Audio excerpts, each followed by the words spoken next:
Então, estamos aqui hoje, né, com o nosso quinto episódio do nosso Vapcast. Hoje um pouquinho diferente. Hoje, quem está aqui no host sou eu. A gente trouxe duas pessoas muito queridas aqui, que é o Gianluca Raimondini e o Andrea Pasquim, certo? Certo. São duas pessoas que, quando eu conheci, me chamou muita atenção, porque eles são bem diferentes um dos outros. Hoje eles trabalham junto numa grande empresa que produz máquina que corta lente, certo? Isso. Como é que chama a empresa? May System. Então, a nossa ideia hoje aqui do Vapcast, a gente já está no nosso quinto episódio, e vocês já entenderam um pouco a ideia, né? Trazer histórias que ajudem a gente a pensar um pouco, a sair um pouquinho do nosso habitual, né? E a gente ter um respiro, né? Então a gente trouxe essas duas pessoas aqui pra gente bater um papo. E aí, a primeira pergunta que eu tenho, acho que vocês perceberam, né? São dois italianos. O que trouxe vocês pro Brasil? Tipo, o que aconteceu? Sou você, né? Così, fu una cosa molto concreta, fu un'opportunidade di trabalho, perché mais ou menos 10 anos atrás, a empresa na qual agora estamos trabalhando juntos estava procurando alguém para cobrir todo o mercado latino-americano. Então, eu conheci esta empresa, que é uma empresa da minha cidade, no Norte Itália, e mi fizeram esta proposta, eu topei, e assim, sem praticamente conhecer nada da realidade aqui, sul-americana e brasileira, eu topei, e assim, 10 anos atrás, abrimos, como se chama, oficialmente a filial aqui em São Paulo, e a partir dali a gente está tentando de navegar neste mapa. Então você fundou a empresa aqui, tipo, você foi o representante. Isso. O número 1. Número 1. Depois chegou o número 2. Ainda é um importante. Ele ainda é o número 1. Totalmente. Totalmente. E aí, você? Como é que você veio pro Brasil? É uma storia mais articulada, sinceramente. Vou dizer assim, sintetizando, para não entrar muitos em detalhe. Não, fica tranquilo. Sim, aquilo que você quiser. Aí foi uma história, vamos dizer, muito... De repente, eu nunca pensei no Brasil. Conheci o Brasil por carnaval e futebol. Aí, essa era a noção que tinha do Brasil. E aí, de repente, me fizeram uma proposta para tentar resolver alguns problemas que eu tinha na Itália, de passar um período no Brasil. E esse período eu achava de fazer alguns meses. E aí, de repente veio uma proposta, cheguei no Brasil 18 anos atrás, e de repente veio uma proposta de trabalho que era o sonho que eu tinha. Trabalhava muito tempo em um mercado de recrutamento e seleção e terceirização de mão de obra. O meu sonho era abrir uma agência do zero, uma agência de trabalho do RH.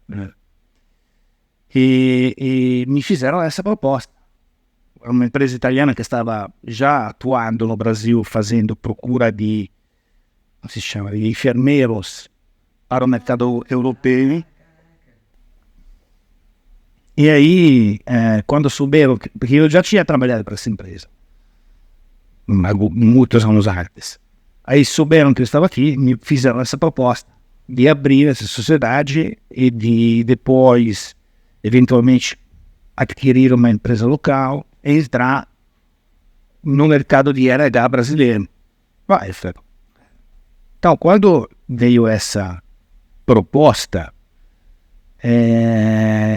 pensei, cara, não vou ficar aqui alguns meses, vou ficar aqui pelo menos alguns anos. Se levo a sério esta proposta, tem que ficar aqui alguns anos.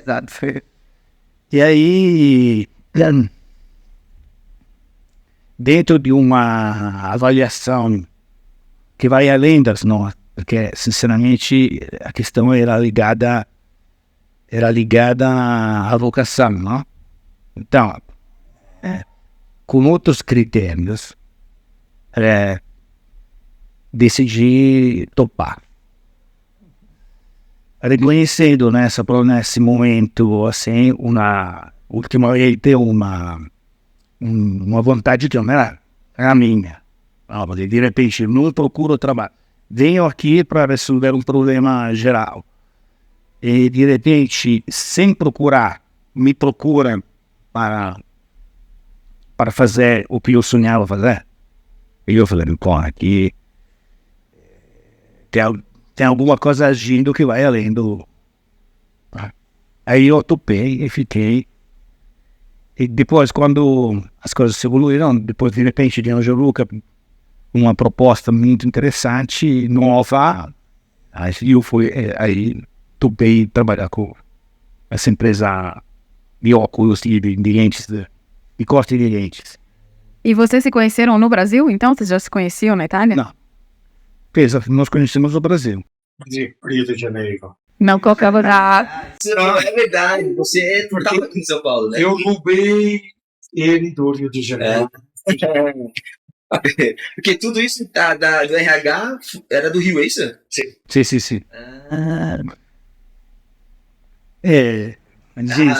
Gente, tem muita... Não, é que tem muita coisa que... Porque quando eu cheguei no Brasil, vim para São Paulo, porque conheci o Chesco. Chesco é um... Então, Chesco é isso, que estava aqui já, que estava aqui desde 94. Ah, caraca. Então, quando me fizeram essa proposta de, vamos dizer, de mudar de ar, né, de cambiar a área, vamos dizer, se diz em italiano, o Chesco me perguntaram, você conhece alguém no exterior? E eu falei, sim, conheço o Francesco. Isso é ótimo, Francesco. E aí eu vim para São Paulo, mas a proposta era para trabalhar no Rio. Então eu fui ser empresa lá e fiz esses sacrifícios. Porra. E aí veio a maldição do Chesco dizer, não se iluda, o seu futuro é São Paulo. Essa é uma ilusão, essa é uma parêntese. Juro por Deus, ele fez essa profecia. Depois de quantos anos? 18 anos atrás. Não, na hora, quando eu cheguei em junho, me mudei para Rio de Janeiro em setembro, e o Chesco fez essa profecia em setembro, dizendo, não se iluda, Rio de Janeiro é só uma parede, o seu futuro é São Paulo. Em 2014. Mas quanto tempo você morou no Rio? Até essa profecia. 9 anos. Cara, 9 anos para se concretizar a profecia do Chesco.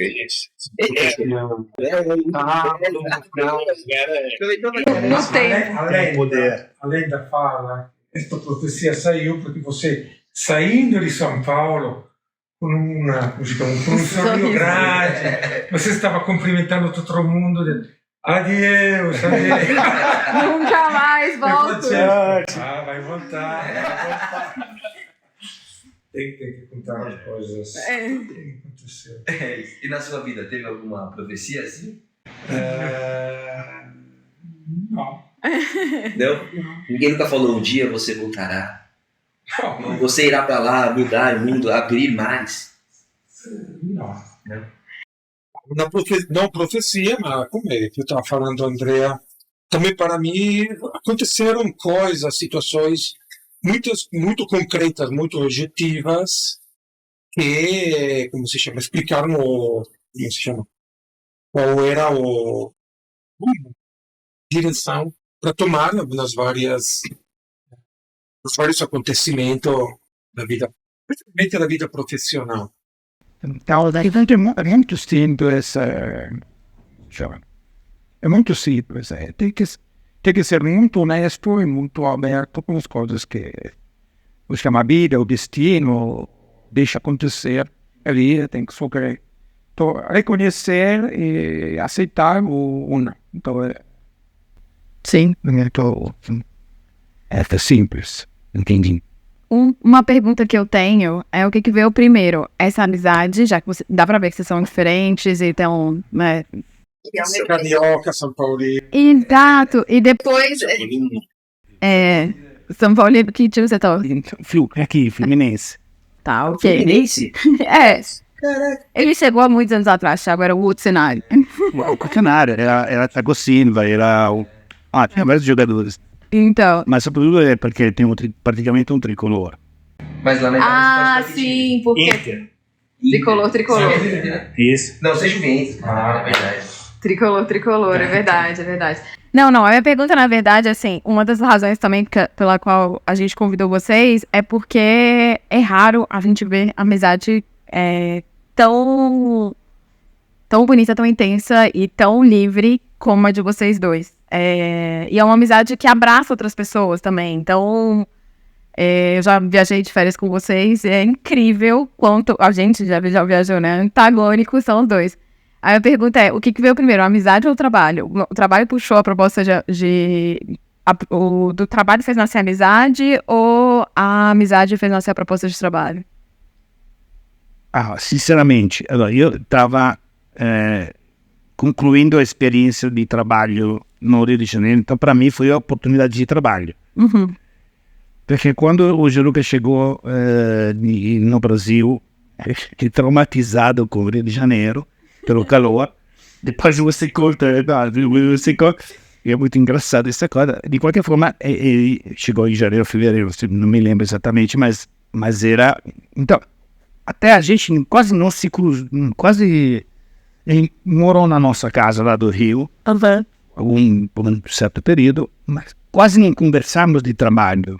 Mas eu estava concluindo uma experiência precedente, que era essa dos enfermeiros, a outra, que veio depois, mas que por um certo motivo também não deu certo. Aí eu estava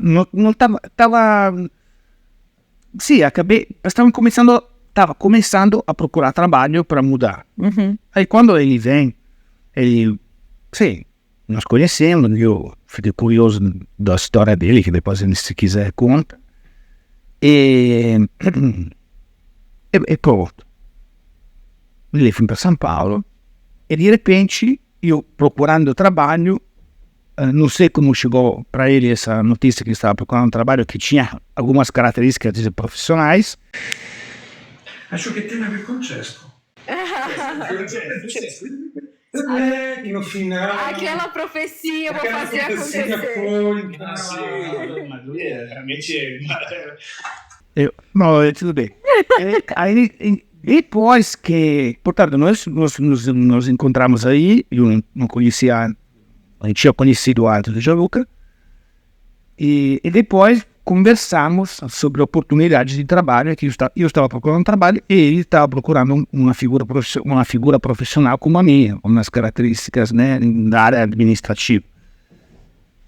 Então, primeira coisa foi questão de trabalho. Uhum. Para mim, Uhum. tento ser resumido, mas a questão depois, para mim, foi uma série de fatores que tem a ver com o Gianluca, que tem a ver com a empresa em geral, porque essa empresa na qual trabalhamos realmente é diferenciada, né? Tem uma cultura de gestão da empresa que é realmente interessante, muito. E o Gianluca, sinceramente, é uma pessoa que para mim foi encarnando essa gestão humana do trabalho. Foi, para mim, uma coisa mais fácil. Eu sempre, quem me conhece sabe, sempre com medo de dizer, cara, trabalhar com o Gianluca é a coisa mais fácil do mundo. Não para mim, eu penso para qualquer um.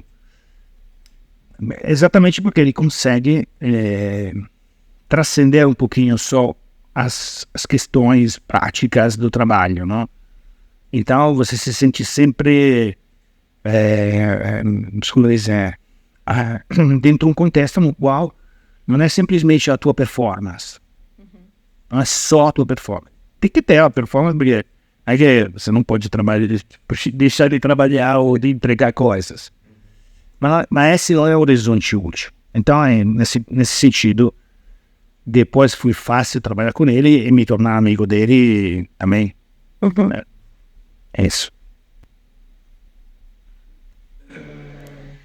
Então, come si chiama o trauma di ter chegado no Rio, é que sendo que eu estava, como se chama, 12 anos antes de começar a trabalhar aqui no Brasil, eu trabalhei e morei no Cazaquistão, que é um lugar no centro da Ásia, que é paraíso. Para quem gosta de frio, não é o inferno. Mas Então, frio. é muito frio. Chega. A cidade onde eu morava, no inverno chegava a menos 30, menos 35. Mas tem lugar que chega a menos 50. É frio. Então, eu saí do Cazaquistão no inverno e cheguei No Rio de Janeiro. Então, tá empresa. Não, eu aterrissei no Brasil, no Rio de Janeiro. Eu passei da menos 30 a mais 40. E eu fui traumatizado. Eu fui. Quando eu cheguei no Rio, eu pensei, vou morrer. tentei. Vou morrer feliz. Mas vou morrer e vou cansar. Mas, graças a Deus, eu tinha que ficar no Rio Sul, no sentido do clima, só 2 semanas, porque a ideia era morir exatamente em São Paulo, a empresa. Porque como logística, que a nossa empresa tem que trabalhar com toda a Sul-América, do México até o Chile. A cidade ideal é São Paulo, porque é efetivamente o ponto de interação de todos os aeroportos. Então, quando eu cheguei em São Paulo, sempre a fevereiro, mas chegando em São Paulo, pensei, não vou morrer. Não vou morrer. Então, ali começou. Então, esse foi o trauma da chegada no Brasil.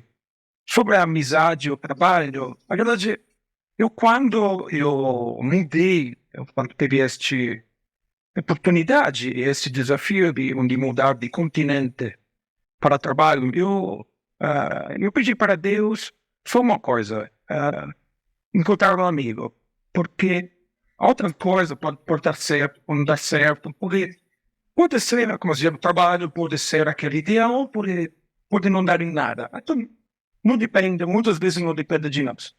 Mas ter uma amizade, ou seja, ter como se pode dizer, companhia. Uma companhia é o ponto que te deixa de pé.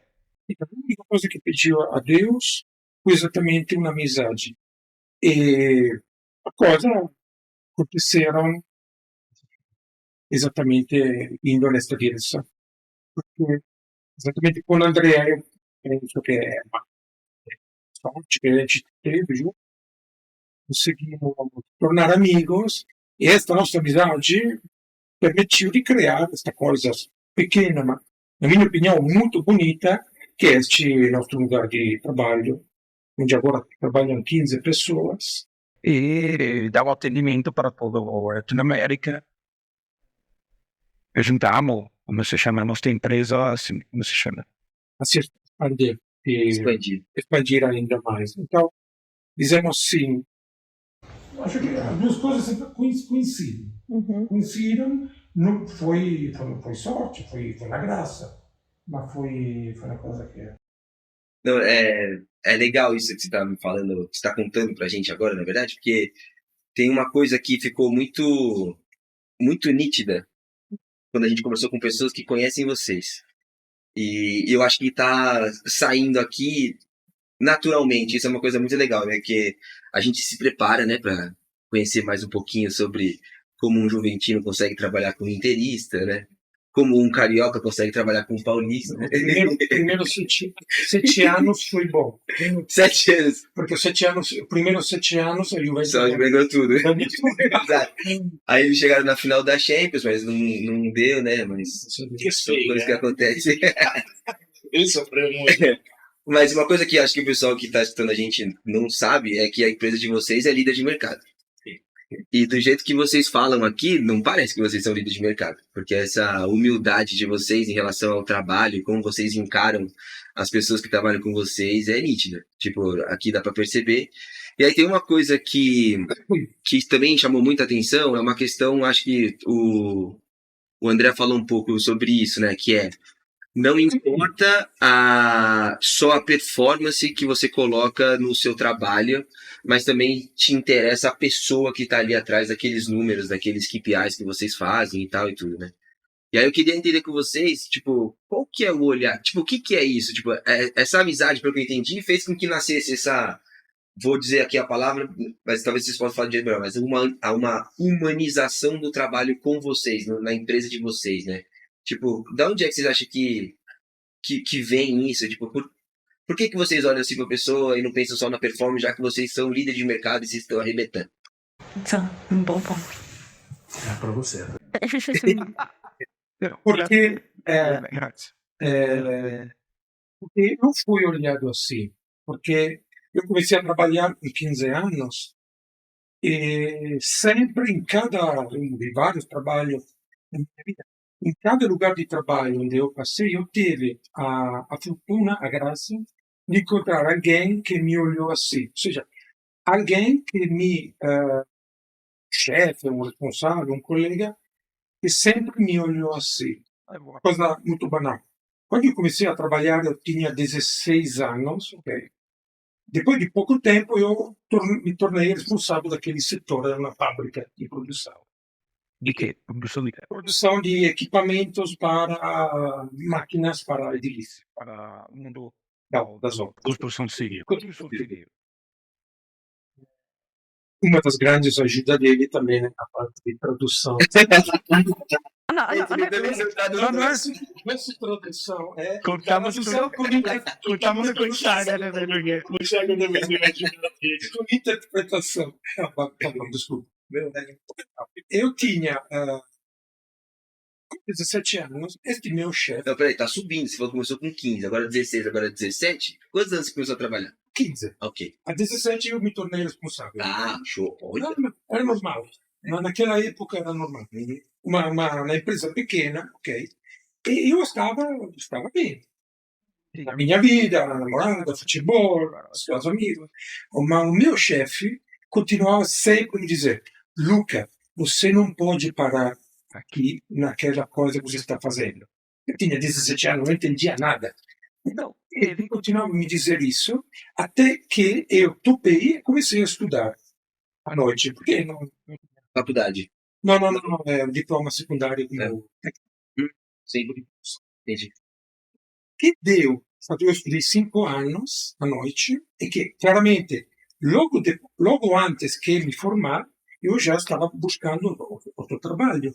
Porque aquele mundo, que para mim, há 17 anos, era um mundo bom. Começando a entrar e a ver mais coisa, se tornou muito pequeno. Até que chegou um dia que eu falei com o meu chefe, Alessandro, e eu disse: olha, procurei outro trabalho e tenho que sair. E ele me respondeu: não, cara, ritmo, como se chama? Sinto muito, mas estou feliz para você. Então, e eu falei, porque eu me tornei amigo deste chefe, eu falei: não, quando você, 5 anos atrás, tinha me, como se chama, fez esta proposta de estudar, você não achava que eu poderia sair desta empresa? Ele me respondeu: sim. Eu nem esperava falar para o chefe que você pudesse ficar. Mas, de qualquer forma, se você ficar ou você saísse, coisa importante é que você ficasse mais feliz, mais homem. Na minha vida, sempre eu tive, como se chama, mentores, amigos ou pais, que me olharam assim no trabalho. Então, legal. eu sinto uma necessidade de olhar para as pessoas que trabalham comigo desse tipo. É muito humano, é muito mais inteligente, muito mais efetivo. Mas aí quando você fala que é inteligente, por quê? Olhando com uma visão de RH, por que é mais inteligente? Porque se uma pessoa é feliz, como empresário, se uma pessoa é feliz, primeiro rende mais. Por ser segundo, é muito mais criativo, é muito mais livre. E numa empresa, a gente tem que encarar, Você não pensando de abrir uma filial lá no Rio de Janeiro. até que chegar. Agora, Aí, a risadinha. no dia que o aeroporto de Guarulhos Operação da Sim. Polícia Federal de Guarulhos. para o Galeão, vamos. É isso. E pra você, mas aí eu fico com uma dúvida. Você hoje é o RH da empresa? Sim, a nossa é uma empresa pequena. Então, vou dizer, os setores da atividade são concentrados. Não? Em uma empresa pequena, normalmente, você não tem uma estruturação de cargos, porque a dimensão exige que uma pessoa toque uma determinada série de questões. Não? Por exemplo, sinteticamente, Gianluca segue mais a parte de comercial e técnica, além da responsabilidade última da empresa e, portanto, as outras áreas também respondem a ele, não? Mas depois, do ponto de vista técnico, quem acompanha a parte administrativa, importações, exportações, back-office e, portanto, também RH, folha, etc., é mais comunitário. Entendi. Mas para que você perguntava de RH? Porque quando ele fala que é mais inteligente quando ele é um empreendedor, tipo, como que você vê isso? Porque o que eu entendi, depois eu até gostaria que você contasse pra gente como é a sua máquina. Tipo, o que você realmente faz, entendeu? Ali. Porque quando ele fala que é uma coisa inteligente, a parte da inteligência de quando uma pessoa olha pra outra desse jeito faz com que ela seja feliz, que ela encare o trabalho diferente. Só que eu entendo que o Gianluca é o cara que olha a máquina, ele não olha a pessoa no trabalho no geral, né? Tipo, você também cuida da parte técnica, certo? Sim. E a parte pessoal tá mais com você. Sim. Não, mas a gestão das pessoas É ele. é ele. Desculpa, Gianluca, depois você completa ou corrige, mas o que quero dizer, retornando também à pergunta que você fez para ele, porque nós temos um certo clima de trabalho nosso, inicialmente, vamos dizer, originalmente, né, como fonte pelo contexto italiano. Tanto que esse contexto italiano escolheu, eu acho, coerentemente uma pessoa como Gianluca. Mas você, quando vai lá na Itália, ou quando eu tive pela primeira vez contato com a diretoria da Itália, que é uma história bonita, não sei, seria interessante um dia uma descrição. Com o presidente. Seria. Ó, pessoal, Olha que virada. Porque é uma história de amizade. Tem pra lá? Sim. Patrocínios imensos. Episódio patrocinado. Futuro, fechou. Com todos os sócios, porque são pessoas que trabalham junto há mais de 30 anos, são pessoas que são amigos entre eles. Então, isso de origem gera pela abordagem que eles têm à gestão da empresa, gera um clima, eu acho, no mundo inteiro, cioè nas filiais da nossa empresa, que permite, vamos dizer, dá esse respiro de humanidade. Não? Posso fazer um exemplo, por exemplo. Qual é a clássica dificuldade de uma empresa italiana, que seja grande ou pequena, para internacionalizar muitas operações? Que normalmente uma empresa italiana pensa que Brasil, Austrália, ou Cazaquistão, ou África, as circunstâncias mais ou menos são iguais àquelas que encontram lá. É normal. Ele passou para a experiência disso com uma empresa italiana quando trabalhava no Rio. Eu passei mais ou menos uma coisa parecida quando trabalhava na Ásia. Qual é, por exemplo, a grande diferença com a empresa onde a gente está trabalhando hoje? Que eles têm uma ideia, mas confiam em nós. Ou seja, qualquer decisão, eles entram, encaram o assunto com a ideia deles. Ma no final, a decisão última é a nossa. Isso é revolucionário. Parece banal, mas tão banal que ninguém faz isso. Sim, sim, sim. Isso tem vários fatores positivos. Primeiro, gera força a uma iniciativa nossa total. Segundo, nos deixa livre de nos confrontar para qualquer coisa com ele, mas no final, a responsabilidade última é nossa. Sim. Não. Sim. Essa aqui é uma abordagem que não é normal. Não. Mas exatamente por quê? Porque eles confiam em nós. Então, talvez se voltem para o assunto. Porque é muito mais inteligente trabalhar olhando para as pessoas, para como elas são, e não partindo só da uma própria ideia que por ser a melhor do mundo. Porque quem trabalha com você não é aquilo que você acha. É diferente. Pior, melhor. Não é isso. Então, e nesse sentido, ele, se eu penso, no início, quando começou, porque para nós, para eu, para ele, o trabalho é completamente diferente. 10 anos atrás, a gente não tinha minimamente ideia de fazer as coisas para fazer. Então, no início, a gente procurava em setor. Advogados, como se chama? Contadores, assim, para buscar uma informação. Agora, quando a gente fala com o setor, a gente se dá conta que no nosso setor de importação e exportações, e a venda de máquinas, toda a parte aqui, se pode dizer, fiscal, a gente sabe mais que o consultor. Da verdade, mas não é uma capacidade, cioè é também uma capacidade, mas principalmente entrar nas coisas do trabalho. É que é fascinante. Ele inclui toda a parte burocrática, de importação, exportação, venda e revenda em 26 estados brasileiros. Então, é muita coisa. Normalmente, uma empresa deve ter 4 ou 5 pessoas para cuidar de tudo isso. Ele faz sozinho. Entende? A gente já agora contratando o Silvio. Ela vai com o tempo. Não. Mas e o tempo que era praticamente. Mas que é justo, porque uma vez que você faz todo esse passado, depois buscar alguém para crescê-lo, para, como se chama, passar a responsabilidade, é muito preciso. Então, dá para entender como ele explica as coisas, o tipo de valorização que você recebe nesse contexto, não é?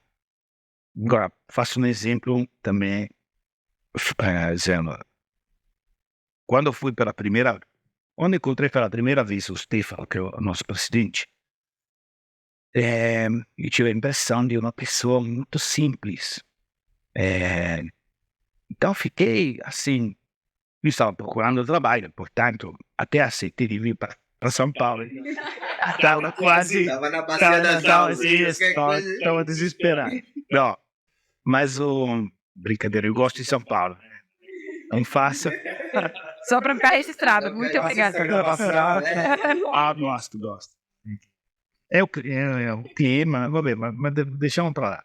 Então, o Stefano foi uma pessoa que fiquei muito maravilhado. Realmente uma pessoa simples. Praticamente quase me pediu se estava interessado na proposta, ser uma coisa com uma atitude muito, dizendo, de agradecimento que eu topava começar o trabalho. E várias vezes com ele compartilhava comigo, é a atitude dele, compartilhava comigo informações ou me pedia pareceres sobre coisas muito, muito importantes. Eu falei, esse cara... Vem pergunta pra mim que eu sou professor de educação física. O cara que é o gênio das máquinas. O Enzo Ferrari do mundo. as inovações tecnológicas que ele Uau. desenvolveu e lançou no mercado dentro das nossas máquinas são revolucionárias tecnologicamente, mecanicamente, o software, o tipo de então, é o gênio, Ele é o gênio. é o gênio da mecânica aplicada no mundo óptico. Então, você se sente, como dizer, super valorizado, não? Porque, cara, que é como se fosse, não sei, aquele da Apple, como é que se chama? Steve Jobs. O Santo Dumont Santos Dumont, isso. Santo Cara, Dumont Que eu ia te Tá perguntar, o que acha? Eu pensava de colocar esse tipo de função. Bom, Sim, então você se sente muito valorizado, se sente muito responsabilizado no sentido positivo, pelo que o Gianluca falava, não responsabilizado que você tem que se virar, mas responsabilizado no sentido que você confiamos em você, confiamos em você. Você entra dentro da coisa, né? e isso eu acho que você não percebe que não é uma estratégia. Porque isso aqui também, se fosse uma Tipo, estratégia uma malandragem de conquistar. Sim.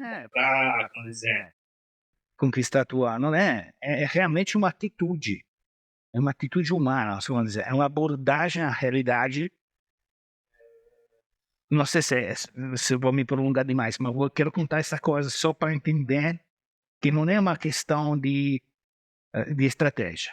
Então, depois do jogo que você me conhece mais os detalhes, mas eu conto meu ponto de visão, o meu ponto de vista sobre o que aconteceu. Tinha um cliente que tinha um problema de uma máquina que não se conseguia resolver nem presencialmente, indo lá, verificando essa máquina, que problema estava tendo, qual era a origem do problema.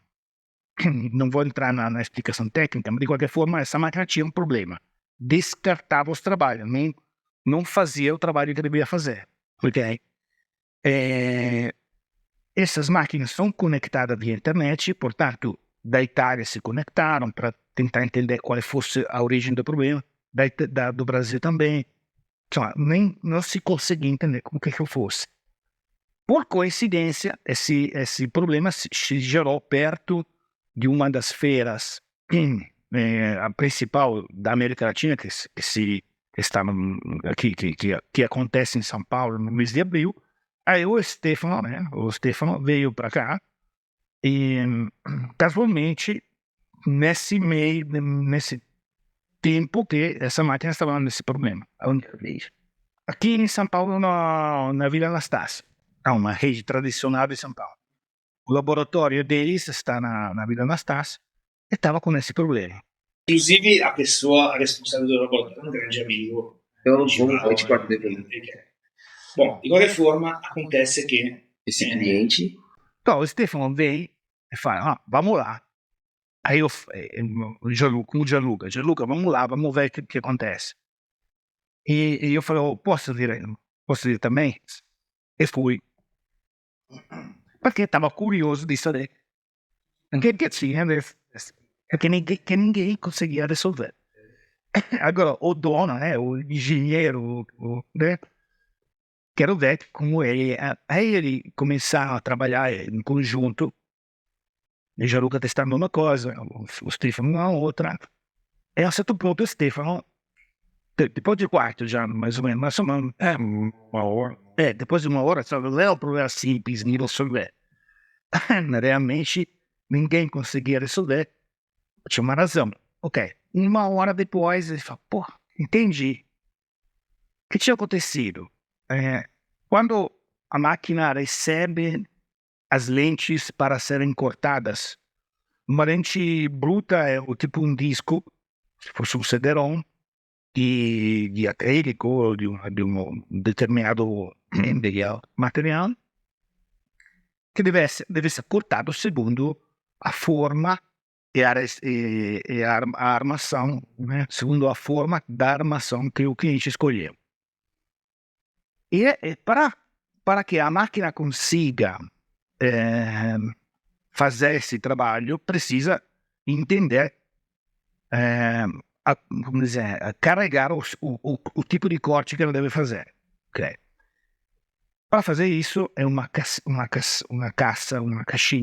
caixinha com um código de barra. esse código de barra lido pela máquina carrega no software todas as informações de corte. De como é aquela armação, para poder fazer a lente certinho. Exato. Depois tem várias funções outras que não vou entrar. De qualquer forma, na leitura do código de barra, utiliza a mesma tipologia de software, de mecanismo do nosso celular. Ah, de leitura de pagamento. Exato. Não é um laser. É uma câmera que lê o código de barra como o nosso celular.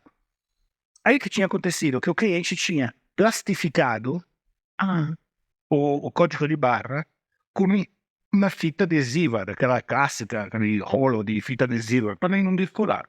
Que ficasse, porque não se desgastasse no tempo, né? E essa fita, quando você cola, normalmente gera uma série de dobras. Sim. Ok. Então, quando o flash da máquina do leitor dava a luz para a câmera enxergar o código de barra, essas dobras geravam aquele a reflexão aquele reflexo da luz não permitiu uma leitura limpa do... ok. Então, come dizer, então, o cliente tinha feito essa coisa Com 800 caixinhas. Todas as caixinhas do estoque dele ele fez isso. Então, tinha duas possibilidades. Dizer, cliente, esta coisa não é para fazer, tira todas as fitas de 800 ou readaptar o software e a... Posso dizer, o software, eu vou dizer a mesma coisa, mas o que me marcou foi o seguinte: na frente de um problema como esse, qualquer produtor de máquina teria dito: amigo, esse aqui é um problema seu. Minha máquina não tem nada de errado. Você que fez uma gambiarra e isso não gerou nenhum problema. Beleza. Achado a origem do problema, foi embora. Tá, beleza. E o Stefano, que era já tarde aqui no Brasil. Então na Itália, não sei que hora fosse, mas é meia-noite, 1h. Aí ele me ligou para o seu sócio, que conhece mais a parte de software e de programação, inclinou a câmera de forma que o reflexo do flash ficasse fora do campo de visão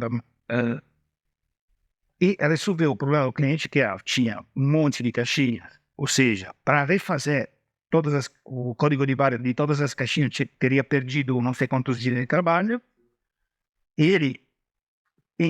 Você imagina de ser um dos sócios dessa empresa que fatura alguns centenas de milhões de euros na Itália.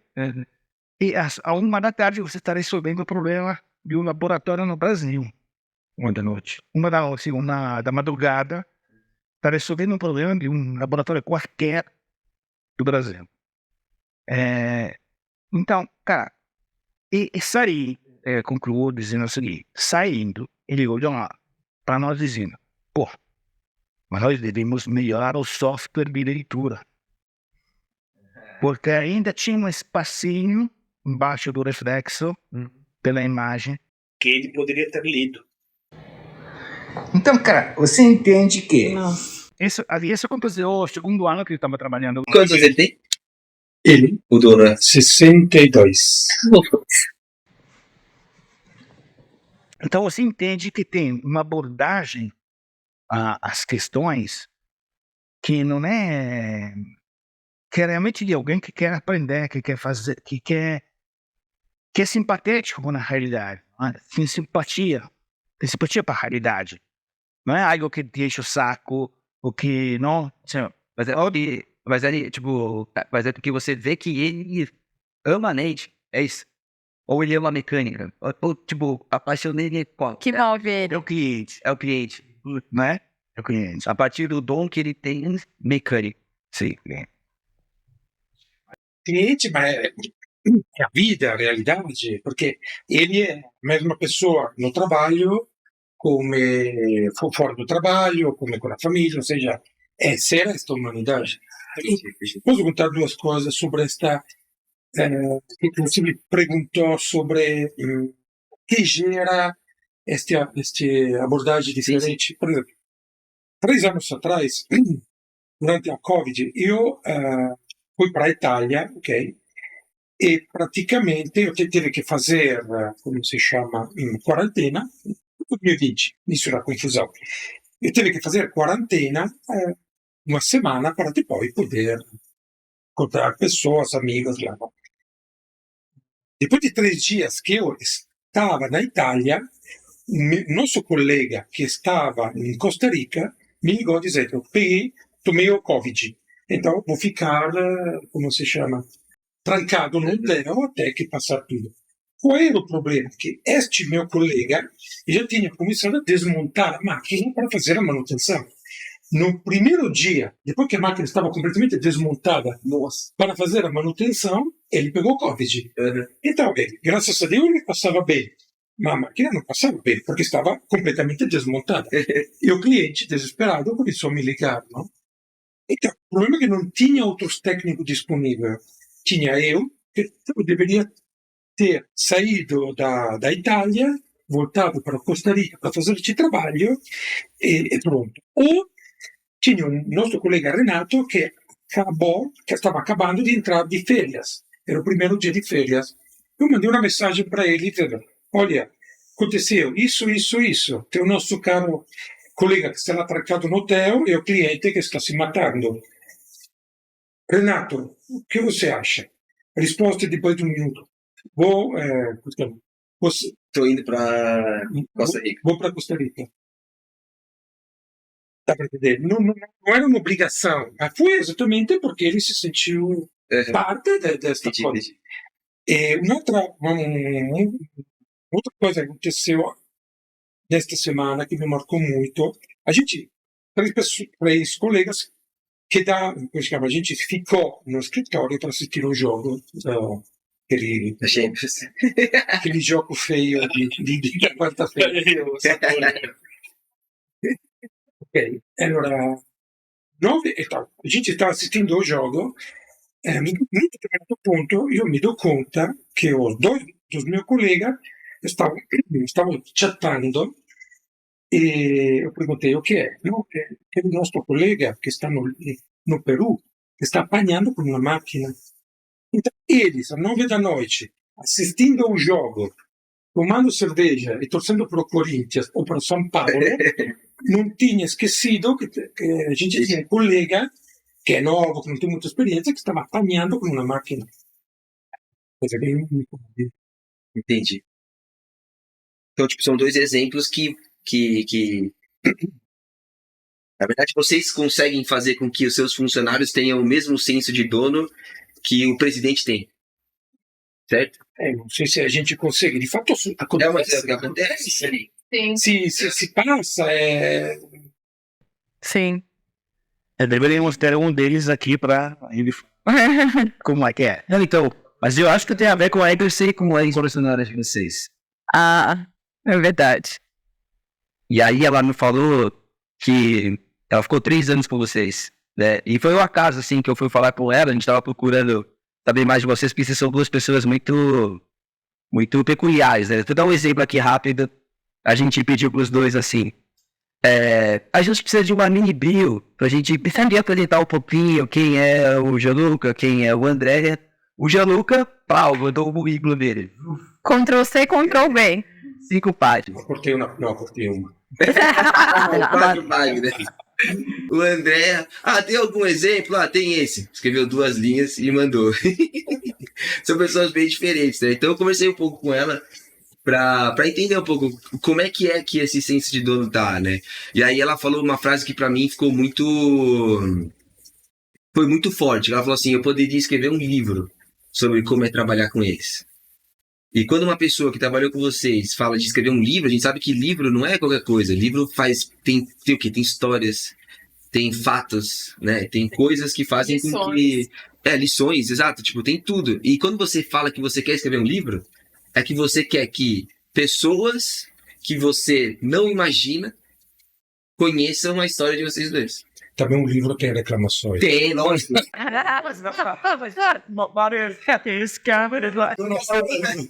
A segunda frase foi: não é tão fácil quanto você imagina. Mas é isso, né? Tipo, faz parte do dia a dia. E aqui a gente contou várias histórias bonitas. E a gente sabe que, né, não é só coisa bonita. Tem as dificuldades, tem as coisas que fazem parte do dia a dia, né?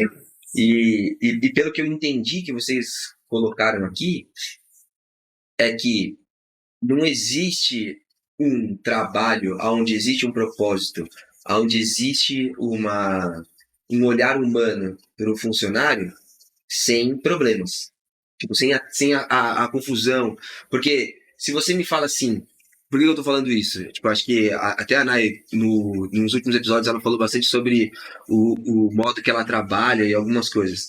Porque se você fala para mim que hoje vocês, quando vem um consultor, vocês entendem mais que um consultor, quer dizer que vocês já tomaram muita porrada para aprender sobre aquilo que vocês não sabiam, mas com o interesse da realidade, do interesse, na verdade, do trabalho que vocês têm, gera essas novas pessoas que conseguem ser especialistas sobre aquilo, né? Então, tipo, isso eu acho que é interessante, né? Tipo, parece que o que eu tô entendendo não tenha medo de encarar o desconhecido, né? Eu entendi isso também na questão da amizade, assim, fiquei muito ouvindo o que vocês estavam falando. Eu adoro gerir pessoas. Eu acho muito legal você compartilhar conhecimento, você descobrir o que move uma pessoa e tentar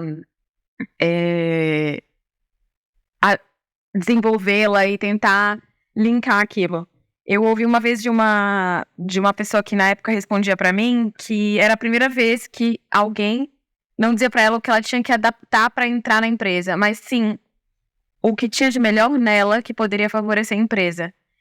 E como ela podia crescer mais nisso.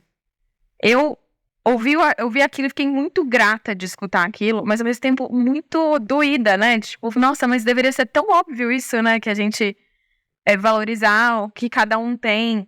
É tão mais fácil se relacionar assim com as pessoas, mas a gente sabe que na prática não é tão assim. Então, ouvindo vocês, me ajuda muito a entender o que muda da teoria para a prática no olhar humanizado do trabalho. E ouvindo também essa pessoa, o Thiago contou, né, que ela falou disso, e eu fiquei bem impressionada porque também vocês devem ter uma régua bem alta, porque É uma régua. é um nível de Qualidade de entrega bem alto. Somos ferozes. Somos ferozes. ferozes. Somos ferozes. Mas não só... vai, pode. Somos ferozes exatamente porque o ponto é exatamente isso. Se você é feroz com as coisas, com a realidade, com a necessidade do cliente, você educa. Sim. Porque você se põe de uma forma séria encarando a realidade. Se você fica um passo atrás, ou já 1 centímetro atrás daquilo que é necessário fazer, a coisa não anda. Fica mergulhando. Então, boiando. Ou seja, a gente trabalha pra caramba, pedimos muito para os nossos colegas, mas como jogar a futebol, temos que, como se chama, dar tudo. Temos que amassar o adversário. Amassar, temos que sair. Então, aqui no Brasil a gente fala colocar o coração no bico da chuteira. Isso. Depois, se ganha, não se ganha, já não é tão importante. Mas a gente sai do gramado, você chama em paz. Se vai fora dos Juventus, tem que comprar agora. Tem uma outra forma. Tem um jeitinho. Parece que tem uma mão do Lucas. A coxa parece bate na mão.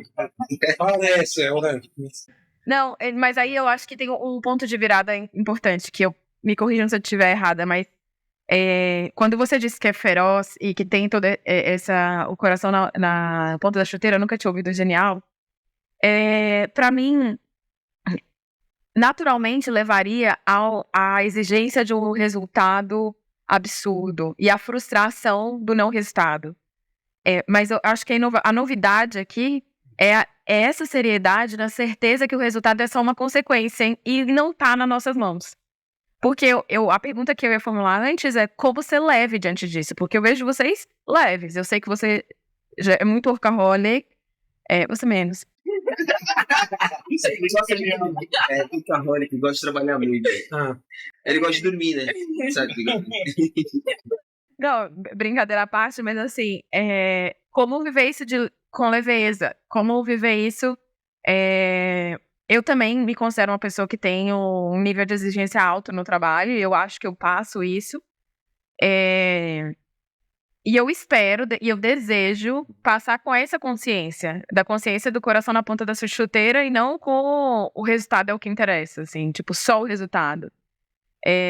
Isso dá também a liberdade, que eu acho que é linkando com o ponto inicial da internacionalização da empresa, que é a liberdade de não esconder os erros, que permite evoluir, que permite conhecer, que permite expandir, que faça com que o outro tenha a coragem de se arriscar em alguma coisa, porque se eu não tenho companhia, eu tenho certeza de que eu sou ouvido, que eu sou valorizado, eu não arrisco. Tem voz, né?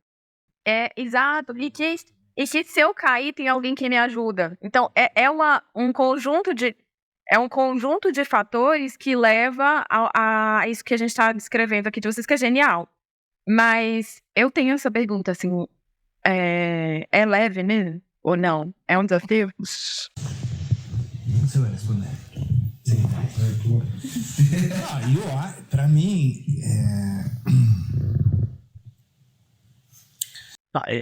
Como dizer, o contexto no qual nós vivemos, penso para todos nós, para qualquer um, quero dizer, todos nós, para qualquer um, é que você é aquilo que você faz.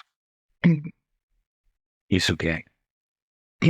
Você cresce com essa ideia na cabeça, que todo mundo te fala. Você é aquilo que você consegue fazer, o que você faz. Então, a pressão é grande, porque essa definição que está na tua cabeça, que está na tua frente, sempre, você é aquilo que você faz, você faz um monte de merdas.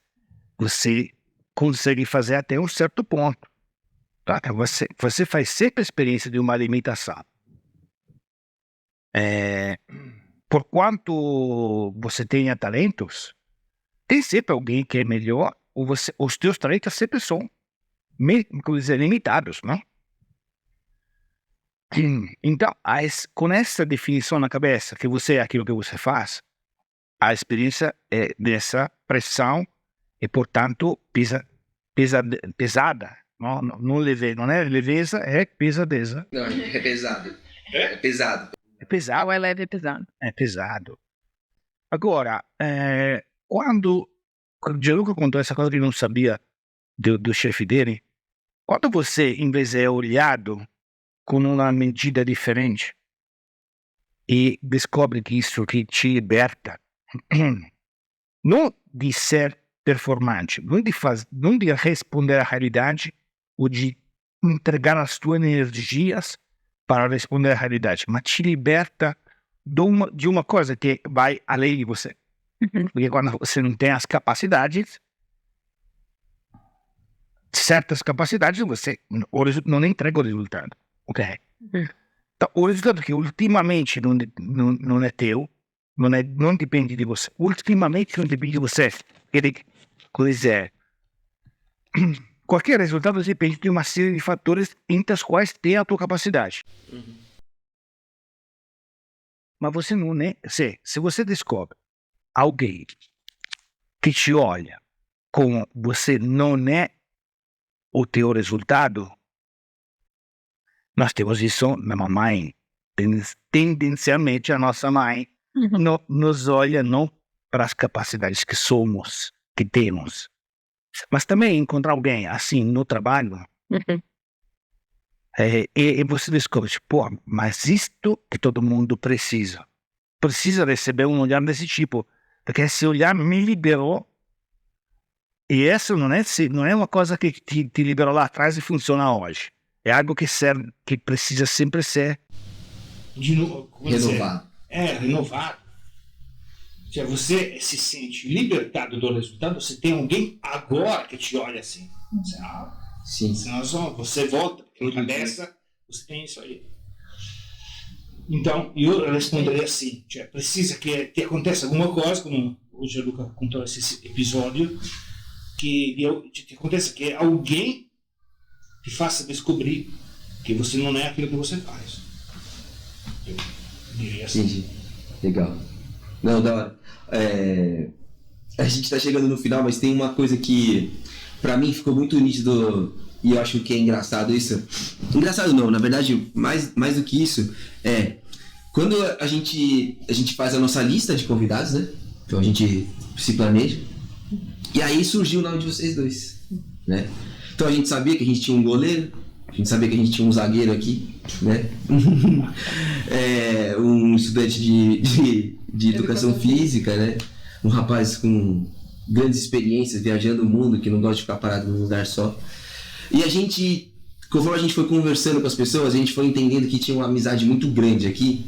E o que ia sair do nosso podcast aqui, do nosso Vapcast, do Vale a Pena, era uma coisa que falava sobre amizade. Mas o que eu entendi hoje foi que foi uma aula de empreendedorismo. Tipo, se eu pudesse pegar todos os meus amigos e pessoas que querem montar uma empresa, eu falava assim, mano, segue esses dois caras, escute esse negócio que você vai aprender a fazer a sua empresa estourar. Porque é aquilo que a gente estava falando no começo. Não adianta uma boa ideia se não tem as pessoas que podem colocar aquilo. Então isso pra mim acho que é espetacular. Uma última coisa, que eu acho que a coisa mais desafiadora é exatamente isso, que a amizade, ou a, como se chama, uma unidade, se torne concreta. Ou seja, é exatamente porque tem a ver com o trabalho, com o desafio, com a responsabilidade de 15 famílias, que a amizade se torna ainda dramática, ma come si chiama, concreta, di madeira forte. Entendi. Então, se eu pudesse perguntar para vocês dois, né? Tipo, a gente, tipo, vale a pena? Valeu a pena. Valeu a pena estar aqui e ter o que vocês têm hoje? Tipo, olha, se valer a pena, para mim, é algo que tem que se renovar sempre, como eu estava falando antes. E tem muitas coisas que eu... porque, assim, eu vou ser filosófico, mas eu quero dizer o seguinte: a gente tem coisas na vida de relação em geral. Você acha que, não sei, a Nayara é muito legal, o Thiago é muito legal, etc. Mas isso tem momentos que é assim, a Nayara, o Thiago lá em cima, o Gianluca lá em cima, e outros que aí, não, que está lá embaixo.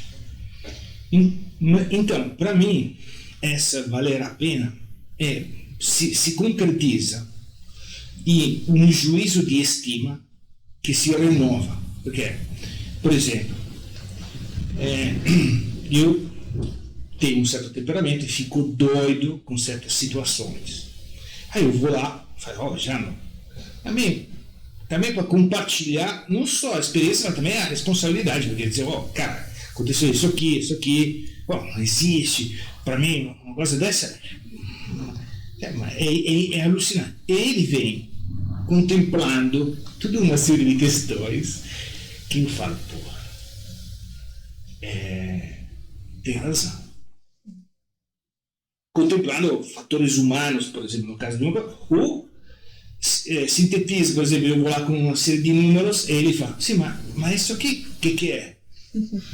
Aí eu falo, aí eu com toda a tabela, não? Com todos os números, ele consegue, que não é só uma capacidade, não é uma capacidade só assim, é também uma questão que você aprende a dizer, eu botei lá todos os dados e o tipo de abordagem que ele tem com a realidade, com os números, faz com que saia uma coisa. Então, se valer a pena, eu acho que não é preconceito, como dizer, não é preconstituído ou conquistado uma vez. É algo que sempre se renova nas relações de pessoais e também na nossa experiência de trabalho juntos. E você? Sim. Então vale a pena que a ideia é qual é a próxima, ou seja, amanhã de manhã o que vamos fazer, o que vale a pena, porque é interessante, porque